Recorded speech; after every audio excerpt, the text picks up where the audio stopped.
This is just going to be a little update, and I've kind of mentioned this before in other videos, or at least I think I did.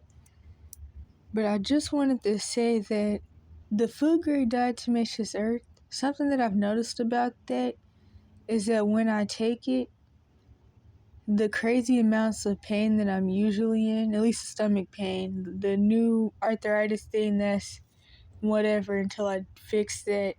But as far as the stomach pain after eating and all that, I don't have it, and if I do end up in pain, it'll be just for like a few minutes or whatever, and that could be because of the NAC sometimes from like taking it with an empty stomach.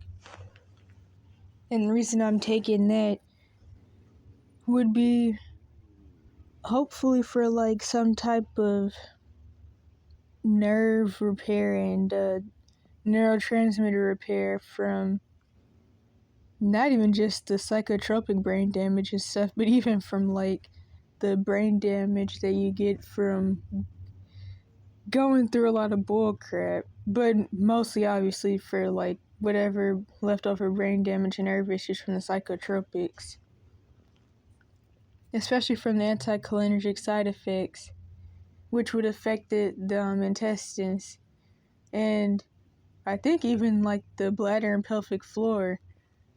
So yeah, the food grade diatomaceous earth actually helps a lot with the pain, and I meant to mention this before, and I don't really have anything else to say about that. That's just something I noticed, and I don't really know why that is, but it's like the usual crazy amounts of pain that I'm in all day long or throughout the day. I don't have it when I take that.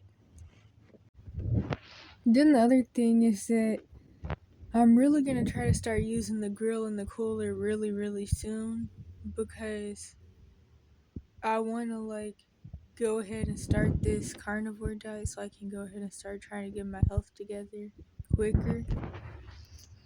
Although I still need to buy charcoal and a lighter or torch or whatever. And I'm not really sure if I have enough money for charcoal, but I mean, I'll see. I really hope I can find like a small bag. But then again, I may actually need like a regular size bag since this diet is supposed to be long term. This is what I'm supposed to be like eating every day. But I really like rather try to get whatever's cheaper, but I guess it's whatever.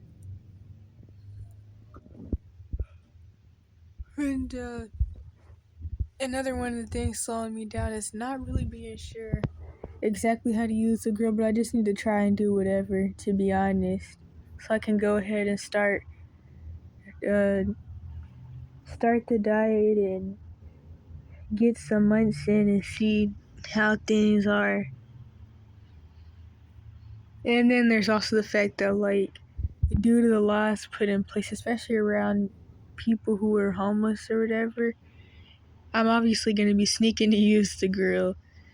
And that means that, one, I gotta really have money for rice. But I mean, that's kind of either way. I mean, it's kind of better after the food's already cooked, but I mean, it could still get old.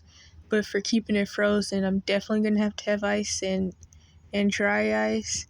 But it's like I'm making the meals, and then I'm not just making stuff for like that day. I may make something already for the next day, so that way I'm not trying to like sneak to a parking lot every day when it's closed to cook. Cause like I mentioned, I don't even know if it was on here, but I know on the evidence channels, a lot of these like stores and stuff have this security dude. I don't even know if that same one still works there. I haven't. Well, no, I have heard him recently. Maybe not him, but another one. Basically, the same person or some of the same people are over the cameras, the security cameras in this whole city. And I even had videos once of the dude talking to me and other people.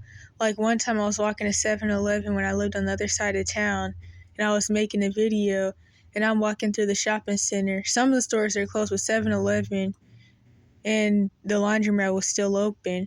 and the dude comes on the intercom thing, and I didn't even know where the sound was coming from, and I was confused. And he was talking about to the person moving around in the parking lot, get out of there. And basically he harasses homeless people, and I had a video. I ran out of recording time, but I had videos of the dude on the intercoms talking to people, and there was this one time, I wasn't recording then, but he was talking to someone, and he was like, I'm over the I'm over the cameras in this whole city, and I see you everywhere you go, every move you make. And this dude was really having a power trip over working security cameras. And he was like, I see your every move, and I will report you to the police.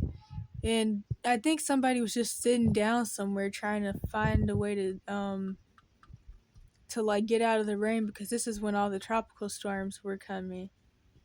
And then another time they were just sitting there, and yeah, so really abusive stuff.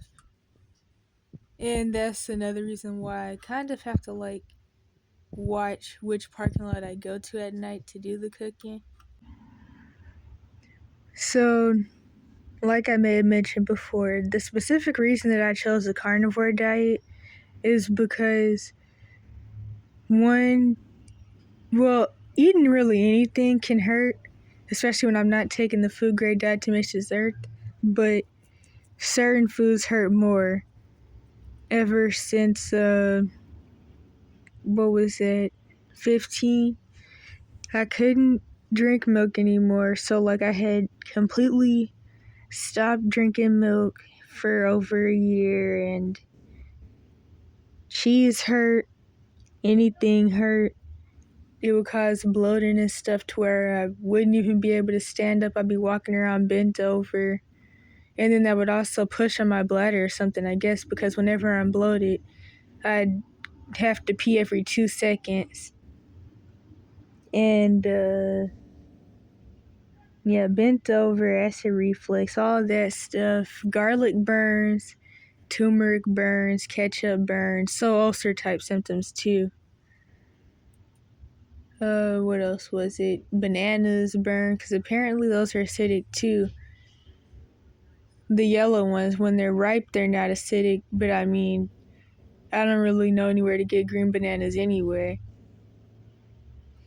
And what was the other thing?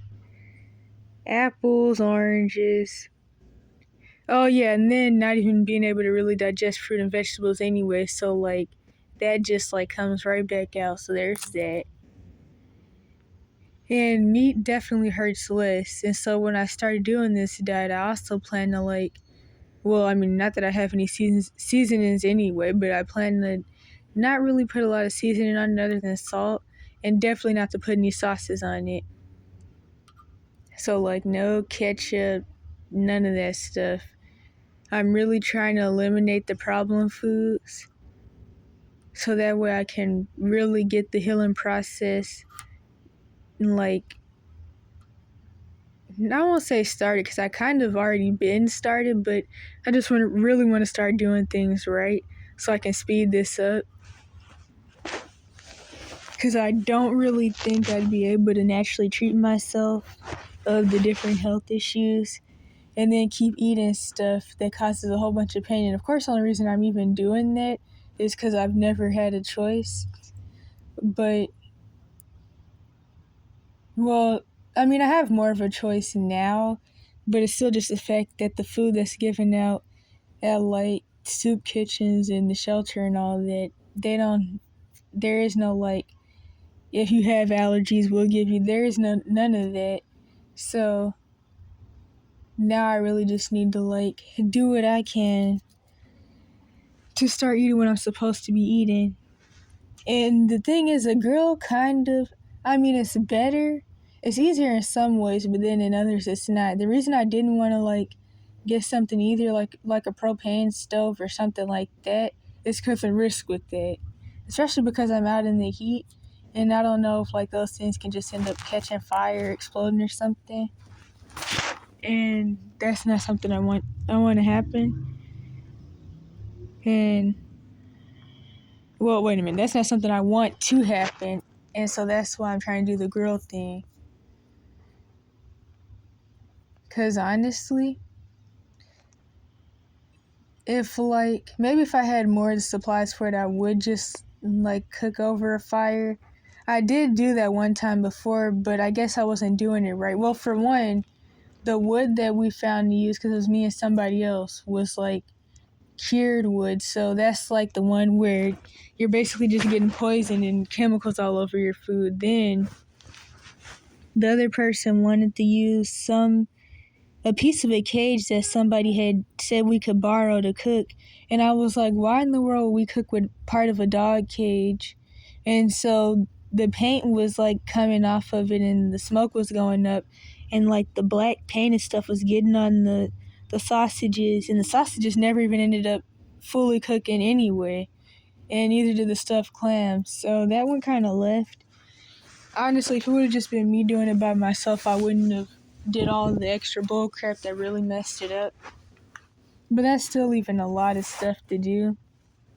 I feel like this probably sounds a little lazy, but I mean, I don't know. I just feel like that's extra, and the grill could possibly make things a little easier. And then, of course, I have to make sure I'm doing it where no one's at so the police don't come. I remember when that whole thing happened that I just mentioned with the cooking the sausages over the cured poisonous wood that was painted and all that. Some of the security from the shelter had came over and asked us why we were even doing that and all that bull crap, and then they had an attitude. They said we had to put the fire out. And yeah, I wouldn't have wanted to cook in the area that we did either.